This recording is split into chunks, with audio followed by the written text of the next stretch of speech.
Ok, vamos a continuar en lo que nos quedamos.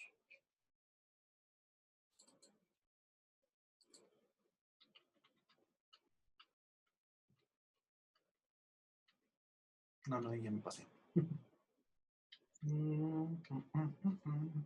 Ahí está. Básicamente se manejan 4 tipos de radiación. La radiación alfa, beta, gamma y los rayos X.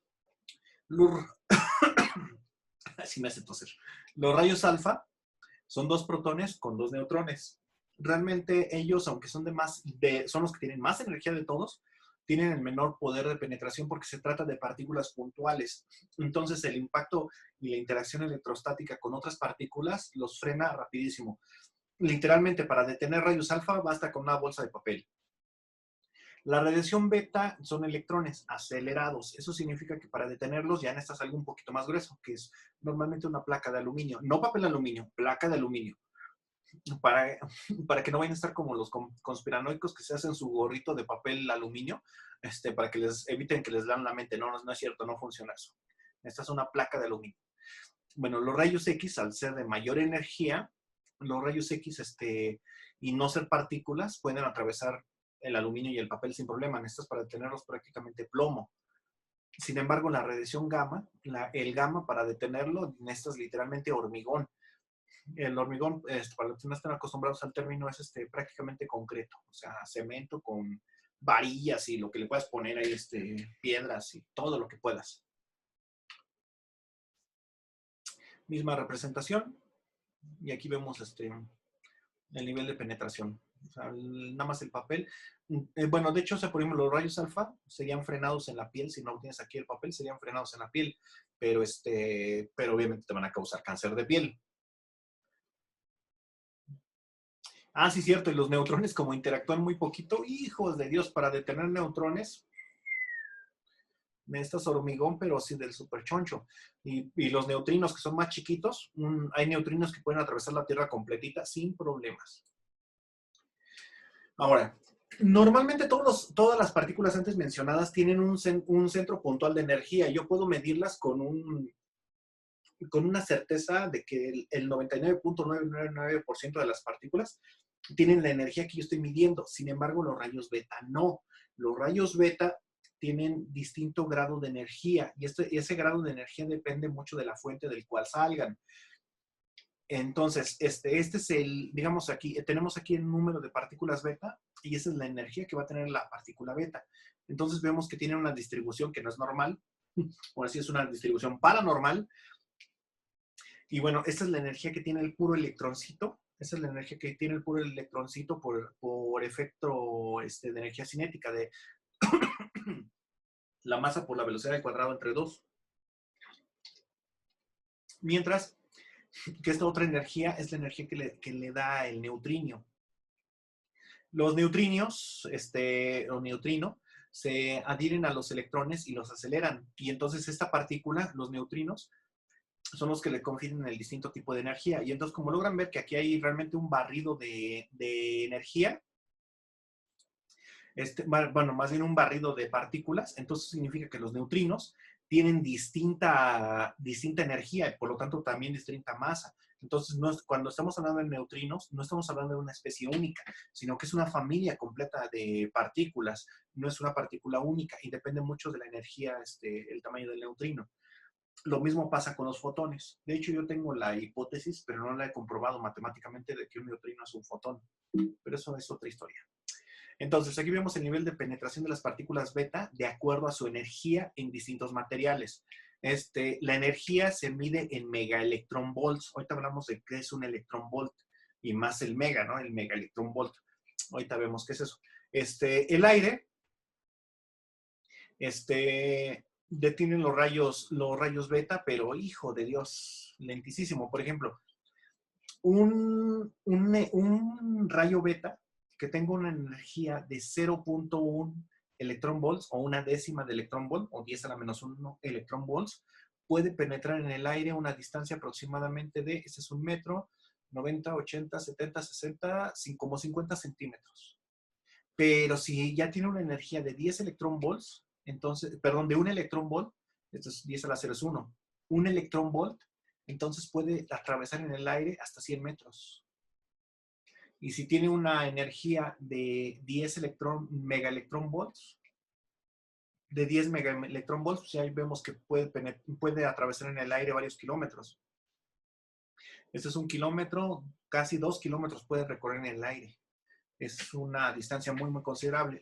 El agua, por tener una densidad mayor, entonces, por ejemplo, para que algo recorra 1 metro lineal en el agua, tiene que tener una energía aproximadamente de 10 megaelectronvolts. Para que recorra, este es 1 metro. Estos serían 10, no es cierto, estos son 10 metros. Este es 1 metro. Perdón, este es 1 metro, 10 a la 0 es 1. Perdón, para que recorra 1 metro necesita tener una energía casi de 2 megaelectronvolts, casi de 2 megaelectronvolts, como 1.8, 1.7. Para que recorra 10 centímetros en el agua, algo tiene que tener una energía aproximadamente como de, aquí serían 20, casi de 30 megaelectronvolts, o que sería 0.3 megaelectronvolts. Y así para cada uno de los materiales. Vemos que, por ejemplo, el plomo es el que más capacidad de frenado tiene. Para que algo pueda recorrer 1 centímetro, esta es la línea de 1 centímetro, para que algo pueda recorrer 1 centímetro de plomo, tiene que tener una energía de aproximadamente 2.5 megaelectronvolts, lo cual es bastante significativo. Vemos que el cobre también tiene buen blindaje, el aluminio, bueno, luego sigue el hierro y después el aluminio, vidrio y concreto. Y bueno, ¿qué son los rayos beta? Los rayos beta son electrones que salen del núcleo. Pero el núcleo no tiene electrones. No tal cual, mi estimado Timmy, pero sí los tiene. Un neutrón cuando se destruye, cuando se descompone, mejor dicho, genera 3 partículas: un protón, un electrón y un neutrino. De hecho, no es un neutrino, es un antineutrino. Así se representa la antipartícula. Es un antineutrino. Eso significa que cuando se encuentre con un neutrino se va a aniquilar. Y bueno, luego hablamos de estos. Eso significa que los electrones, según el modelo más antiguo, son electrones, perdón, los neutrones son protones que tienen un electrón que está prácticamente fusionado con ellos. Entonces, cuando se descompone un neutrón, este electrón sale disparado y es el rayo beta. Y vemos que realmente los neutrones funcionan como pegamento en los núcleos. Entonces, aquí vemos el número atómico, que realmente es el número de protones que tiene el átomo, contra el número de neutrones que tiene el átomo. Entonces, vemos que se comporta casi de manera lineal hasta el número 20, que es el calcio. El calcio, que tiene el número atómico 20, tiene 20 protones, pero también tiene 20 neutrones. Eso significa que su masa total es de 40. Pero a partir de aquí se pierde la linealidad, y se va disparando más al infinito. Bueno, porque se ve que es un crecimiento exponencial, no es lineal. Entonces, precisamente vemos que los átomos más pesados tienen más neutrones que protones, llegando a superar, por ejemplo, aquí sería 150. 150, vemos aquí que superan en más de 1.5 a 1 el número de protones, como 1.8. Por cada protón habría 1.8 neutrones y al final para los elementos más pesados.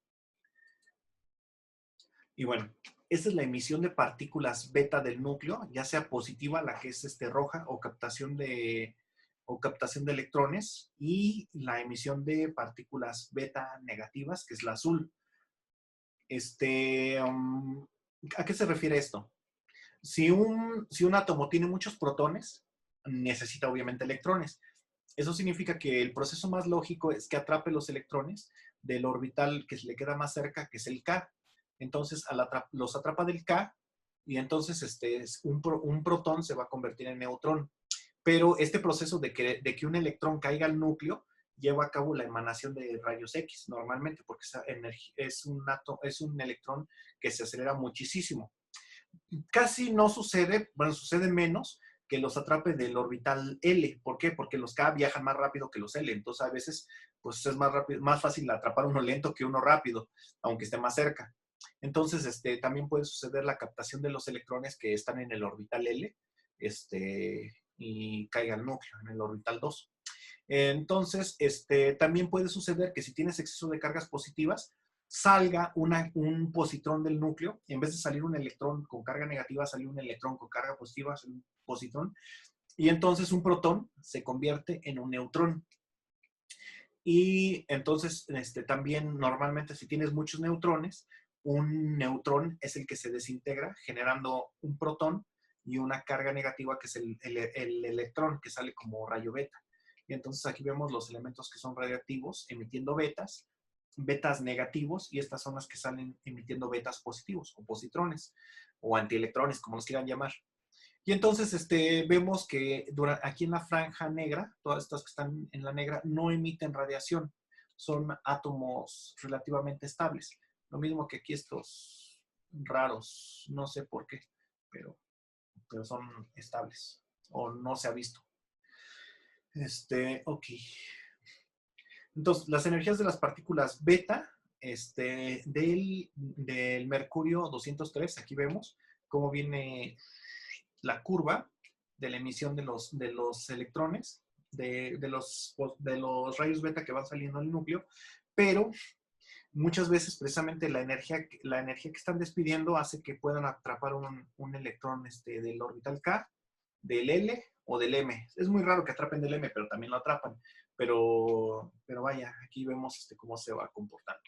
Entonces, cuando emiten rayos alfa o neutrones, o sí, rayos alfa o neutrones, normalmente vemos picos así como así se ve nada más el puro pico, mientras que los rayos betas dan toda una familia de energías. Ahora, aquí pasa un efecto bien interesante. Cuando pasa un electrón cerca del núcleo, ya la empresa, bueno, si lo mencioné hace rato, si un electrón se estrella con el núcleo, emite rayos X. Bueno, más bien rayos gamma, emite rayos gamma. Pero si pasa cerca del núcleo y no cae en el núcleo, entonces esto genera un fotón de rayos X y este efecto se conoce así como efecto Bremsstrahlung. O creo que sí se pronuncia así. Aquí está, de nuevo escrito. Bueno, pasa exactamente al revés. Si un rayo X pasa cerca del núcleo, el efecto de inducción nuclear hace que este rayo X se transforme en un electrón, si tiene la suficiente energía. Y de hecho no genera nada más un electrón, sino que genera lo que se conoce como un singulete, perdón, un par, una generación de pares. Genera un positrón y un electrón. Y pasa exactamente al revés, lo que habíamos visto. Si pasa un electrón cerca del núcleo, entonces se generan rayos X. Este es el efecto Bremsstrahlung. Y bueno, ¿se acuerdan del blindaje? Bueno, perdón, de la absorción de las partículas. Ah, bueno, pues esto sirve para hacer blindaje. ¿Por qué?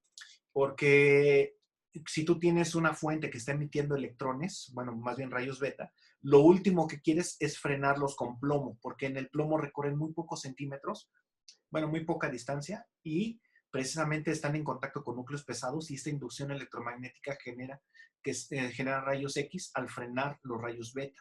Entonces, si tú tienes una fuente que emite rayos beta, no la vas a frenar con plomo directamente, porque entonces vas a obtener rayos X, sino que la frenas con algo de baja densidad, como agua, acrílico. Acrílico es el más usado, o vidrio, precisamente para evitar que los rayos beta, al frenarse, generen rayos X. Entonces se va frenando lentamente y va generando luz ultravioleta, pero esa luz ultravioleta sí queda atrapada completamente por el plomo sin problemas.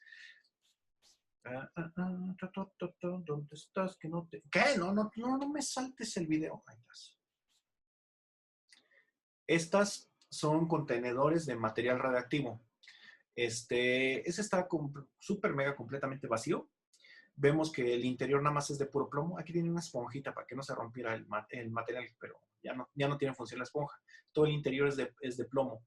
Este sí todavía tiene parte del recipiente original, ya se le borró la etiqueta y todo lo que tenía. Pero aquí vemos el contenido. Aquí vemos que la tapa es de plomo, tiene la esponjita para que no se maltrate y ahí está el material radioactivo. Todo el interior es de plomo, pero este frasco es de acrílico grueso precisamente para absorber los rayos beta, para que pierdan energía y cuando impacten con el plomo ya no tengan esa energía y ya no generen rayos X. Y aquí vemos en el interior del frasco el material radiactivo. Así es como, bueno, así como se ve. Y ahí está la fuente. A esto se le llama fuente radioactiva. Esa es una fuente abierta. Se llama abierta porque tú puedes acceder al material. Y precisamente tiene un color muy, muy vistoso para que si se te derrama lo puedas ver. Que no, aunque no lo veas, tienes que detectarlo por el Geiger, por el contador Geiger. Y bueno, esa es una fuente radioactiva abierta que se utiliza mucho en la biotecnología porque es ATP, marcado radioactivamente en la posición gamma, precisamente para generar PCRs radioactivas, precisamente para detectar algún gen cuando lo hibridas. Luego hablaremos de eso, del Northern y del Southern, porque se utiliza para eso, para Northern Blot y Southern Blot.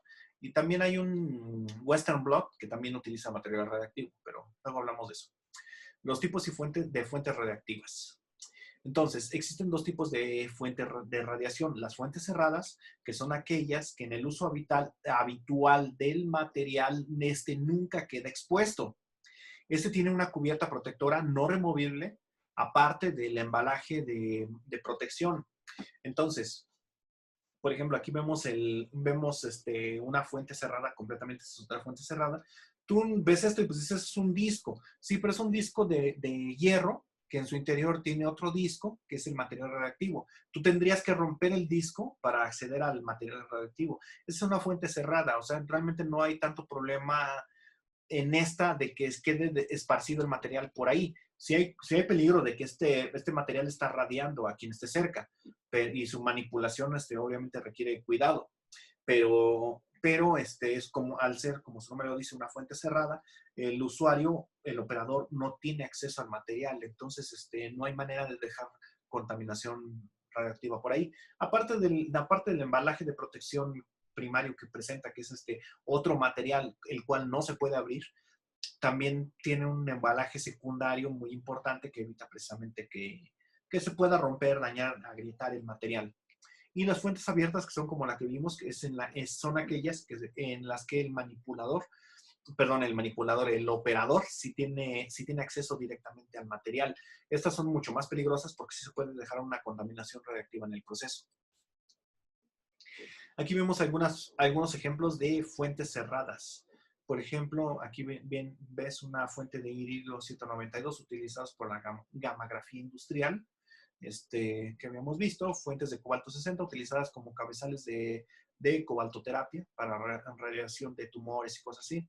Fuentes de cesio 137 utilizadas en la braquiterapia también. Este es papel milimétrico, como logran ver atrás. Así es como se ve. Entonces es una radiación muy, muy puntual. El material radiactivo en las fuentes abiertas, en la mayoría de los casos, es líquido. Los polvos pueden ser arrastrados muy fácilmente por corrientes de aire, por lo tanto, se evitan en lo máximo que haya polvos. Y obviamente muchísimo menos gases, porque esos se escapan a la atmósfera y generan una contaminación. Entonces es peligrosísimo. ¿Qué? Bulto de caja de cartón desechable, que es donde se encuentra un blindaje utilizado para el transporte de yodo 131. Bueno, antes de seguir, por ejemplo, una de las sustancias que es una fuente abierta es el tritio. El tritio normalmente no te lo van a vender así, ahí está el gas tritio. No, el tritio normalmente se vende en agua, porque si compras gas tritio, el gas tritio puede escapar muy fácilmente. Y bueno, entonces lo que te venden es agua tritiada. Y aún así es peligrosísimo, porque el tritio puede recombinar con el agua ambiental. Entre mayor humedad haya, más recombinación hay, y peor tantito, porque también el agua evapora. Entonces el tritio es de manejo muy, muy delicado. Y algo más importante, las vetas del tritio tienen tan poca energía que los contadores Geiger normalmente no los detectan. Este es un Geiger especial. Si hay detectores Geiger para tritio, pero el tritio tiene tan bajas betas, bueno, su energía es tan baja de las betas que muchas veces se contamina el usuario y no se da cuenta. El problema es que tiene baja energía, pero eso no significa que no pueda alterar las células. Sí altera las células y puede ocasionar contaminación radiactiva. Esa es la mala noticia. La buena noticia, este contenedor va aquí dentro, por si no lo había notado, y esta es la tapa. Ahí súper, súper, súper, súper seguro. La buena noticia es que el tritio, precisamente como se intercambia rápidamente, entonces si tú sufres una contaminación por tritio, porque inhalaste agua radiactiva o X o Y, entonces la única terapia que te van a dar es que tomes muchos, muchos, muchos líquidos y tomes diuréticos. Y cuando puedes tomar ambos al mismo tiempo, pues mejor, para que todo el tritio lo vayas desechando, o sea, cerveza. Así es como tomas tu diurético y el agua. Y bueno, así como que, es que quiero evitar contaminación radioactiva. El doctor Wikipedia me lo dijo. Bueno, vamos a ver efectos biológicos de la radiación. Ahora sí, vamos con las medidas de la radiación. Habíamos mencionado el Röntgen, que es la de radiación ionizante, que fue la primera que se estableció, que es un coulomb de carga por cada kilogramo de aire. Y ese es el equivalente a la radiación que emite 1 gramo de radio 226 a una distancia de 1 yarda. Existe también la radiación absorbida, la dosis absorbida, perdón, que es un equivalente de 100 hercios por cada gramo. Existe también la otra unidad que es el Gray, que es un joule de energía por cada kilogramo. Y este es el equivalente a 100 rats. Joule va con mayúscula, sorry. Está el Röntgen equivalente a hombre, que es el REM, que es el factor, que se debe de multiplicar por el factor de calidad de cada órgano. Y existe otra unidad de medida que son los sieverts, que un sievert son 10 REMs. Y bueno, el REM, que es el Röntgen equivalente a hombre, el REM se multiplica por un factor de radiosensibilidad de cada órgano y la energía de cada partícula. Por ejemplo, los rayos beta y los rayos X tienen un factor de un REM de 1. Aquí está. Mientras que los rayos alfa y los neutrones, por su nivel de penetración y el daño que ocasionan al ingresar a las células, tienen un factor de 20. Entonces, la energía que tú puedas absorber en joules o la que tenga energios, la partícula, si son rayos alfa o neutrones, para ya contabilizar el daño que va a hacer, se multiplica por 20. Mientras que si son rayos beta y gamma, la multiplicas por 1, lo cual, así lo dejas, ¿no? Todos los fotones tienen las características de que pueden energetizar a las moléculas. Los rayos X y los rayos gamma radiolizan todas las moléculas, mientras que los rayos ultravioleta inestabilizan los enlaces covalentes, principalmente los enlaces dobles y los enlaces aromáticos. Y bueno, aquí vemos los efectos de los rayos X en el agua, haciendo lo que se conoce como radiólisis del agua. ¿En qué consiste esta radiólisis del agua?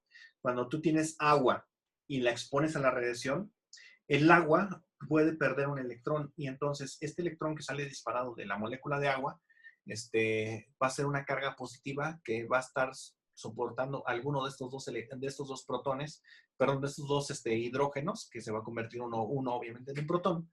Y entonces, cuando está deslocalizada la carga, tienes la molécula completa, pero en cuanto se localiza puntualmente, esta molécula puede generar un protón más un radical libre.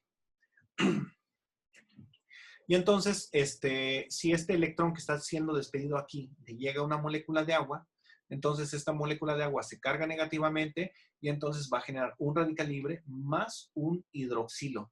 Y entonces, otro mecanismo de radiólisis del agua es que el agua más radiación me genera un agua excitada y esta agua excitada genera dos radicales libres, uno hidrógeno y uno hidroxilo. Un OH, es que este no es hidroxilo, un OH.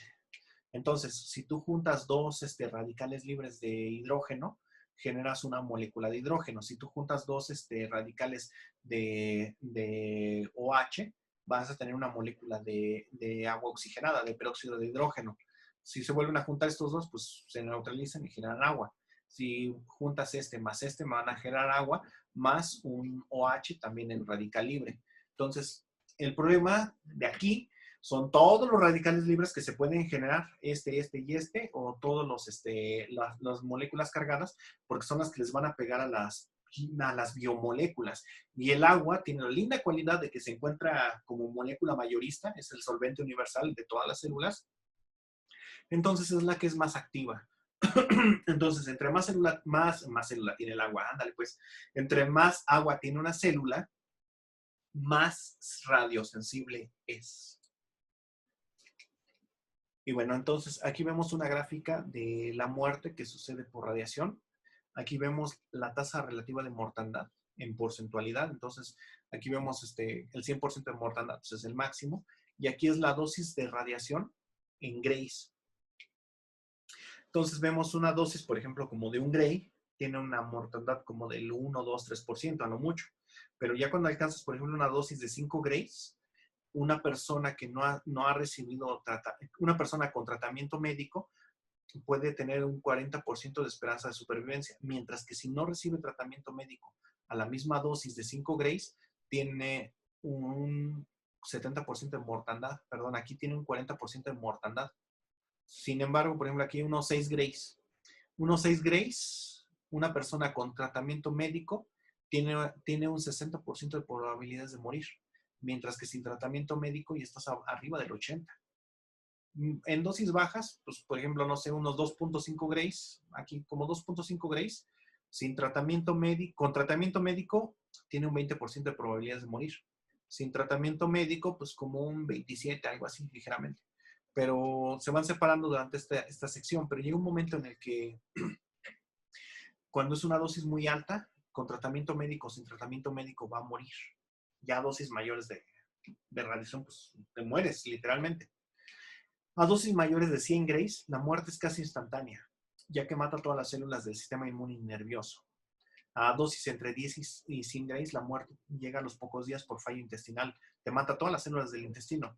Días en los cuales aparentemente el individuo se va recuperando, pero pues, si todos tus intestinos están muertos, vas a morir por inanición en el mejor de los casos o infecciones gastrointestinales, porque te mata a tus células, pero no tus bacterias.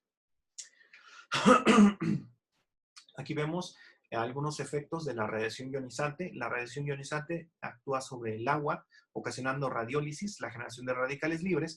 Estos pueden actuar de manera indirecta en el DNA o bien la radiación directamente sobre el DNA. Esos son los dos mecanismos, la radiación sobre el DNA o el agua por efecto indirecto. Entonces, lo que puede pasar es que el DNA es dañado. La proteína P53 se da cuenta y dice, espérate, a ver qué pasó aquí. Entonces, lleva a cabo la reparación del DNA y entonces pues se da una supervivencia bastante alta del individuo. El otro mecanismo es que la P53 no se da cuenta o es destruida, pero de todos modos, los mecanismos de reparación de la célula hacen que la célula sobreviva sin problemas. El otro mecanismo es que la P53 tampoco se dé cuenta, entonces da una reparación defectuosa y entonces si la reparación es mala, las células se programan para morir. De hecho, no sé si vieron ese estudio, bueno, de hecho lo subí como comentario en mi Facebook, de que cuando tú te asoleas, tus células se descaman, tus células de la piel se descaman porque la luz ultravioleta del sol es capaz de activar genes que para su activación requieren radiación y esos genes conducen a la apoptosis de la célula. Entonces, cuando tus células son radiadas, se programan para suicidarse por lo que es la apoptosis, un suicidio bastante decente, porque las células se van descamando poco a poco. Entonces, ese proceso pues es completamente inofensivo para el individuo a largo plazo. Entonces, literalmente, si tú te asoleas y tus células se van descamando, tus células de la piel, literalmente se suicidan para que el resto de las células viva. El otro problema que puede surgir es que hay una mutación letal y entonces esta mutación impide que la célula se suicide, pero también se activan genes que ayudan a que el sistema inmune reconozca esta reparación defectuosa y entonces el sistema inmune la elimina a la célula. Y también no tiene mayor problema para el individuo. Si se da una mutación no letal, y la célula se sigue dividiendo y no puede mandar la señal al sistema inmune de que está dañada, entonces viene un cáncer o una anomalía hereditaria. La otra es que no se repara el daño, se da un efecto letal, la célula muere descontroladamente por lo que es el proceso necrótico, y entonces viene una patología tisular y la muerte. Bueno, la muerte del tejido o del individuo, dependiendo cómo suceda. Pero son, digamos, que todos los mecanismos de acción